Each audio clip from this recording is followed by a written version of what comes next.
Hey, to create the fingerprint lock method on the Redmi Note 13 Pro, first you have to open the settings. Now you will have to scroll down until you find passwords and the security. Open it and select this option, fingerprint unlock. Now, before you create it, you will have to also add this simple screen lock like pattern, pin or the password. Let's say that I want to use pattern. Click right here. And now draw your pattern. Then confirm with the same and click confirm.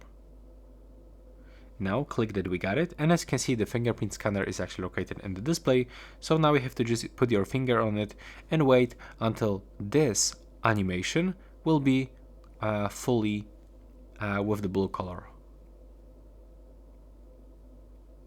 So now you have to just put your finger on the sensor, lift and put it one more time until we will fulify this animation with the blue color.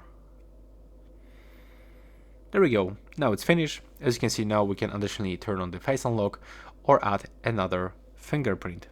Click done. And now let's find out if it works. There we go. So that's all for this video. Right now please subscribe to my channel.